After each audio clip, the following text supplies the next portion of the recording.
Many modern families know the difficulty of being a working parent. From juggling soccer practice with late-night hours at the office to making that last-minute meeting while still getting home in time for dinner. The Colorado Eagles themselves have a few working dads who know all too well that it's not easy being both a devoted father as well as a dedicated teammate. Eagles center Steve Haddon's life changed back in 2007 when he won the President's Cup championship, and a few months later, Haley, his daughter, was born. Being just 25, Haddon still has a chance to play a game that he loves as his job.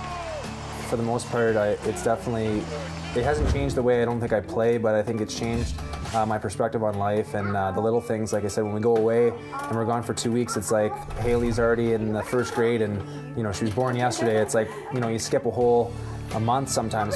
Along with Haddon, Aaron Schneekloth, Kevin Ulanski, Jason Lundmark, and Ed McGrane are also fathers who have to split their time between the ice rink, the road, and the home.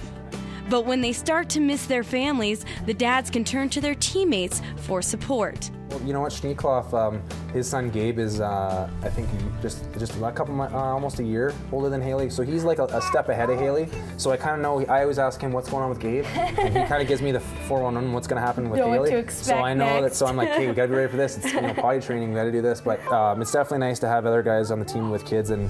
Even Eddie, he's asking guys like, I'm sure he's asking Shneeks and he's asked me, he's trying to get everyone's opinion on what to do with the situation. He's just got a newborn baby and, it's all new to him too, but he's excited and it's good to see that, it's nice to have that camaraderie with all the guys. And McGrane joined the group of fathers just this season when he had his first son, Liam, in November.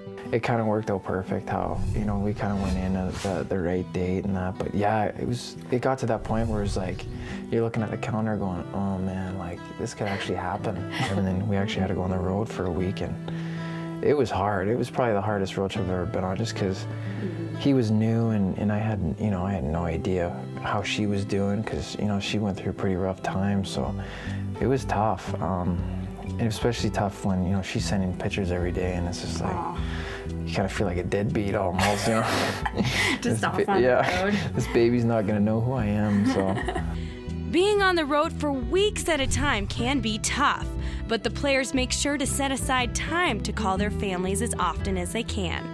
When you're on the road, and I'm sure you speak with Natalie on a daily basis, does she ever put Liam, the phone up to Liam? Do you think he recognizes your voice? Do you ever talk to him? She does it. I mean, I hear him, but it's usually screaming. Oh, listen to him, and he's So it's like, oh yeah, well. I think that's baby code for hi, Dad. I miss you. Yeah, get home.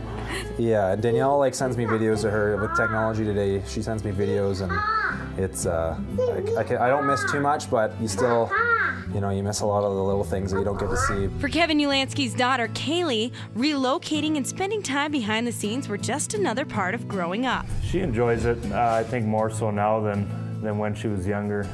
Ulanski's daughter lives in Denver with her mother, so when Kevin has a free day, he's down in Denver seeing Kaylee. She also makes it to as many games as possible to support her dad, who's leading the CHL in points right now. Everybody on the team's great, and actually this team is by far the most players that have kids or wives that I've been a part of.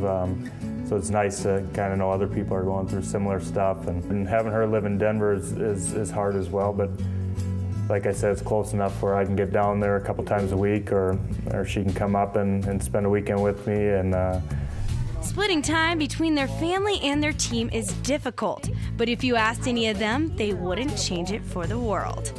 When you're away from the rink, like if you do have a bad game or even a good game, as soon as that game's over, it's like boom, your mind shifts. So, I remember in the past there, you dwell on games sometimes and go home and just be like, oh man, did I suck tonight? So, but now you don't even have that chance because you got the little guy to take care of. So he kind of just takes your mind right off it. So it kind of puts things in perspective. For the NoCo Hockey Show, I'm Lauren Gardner.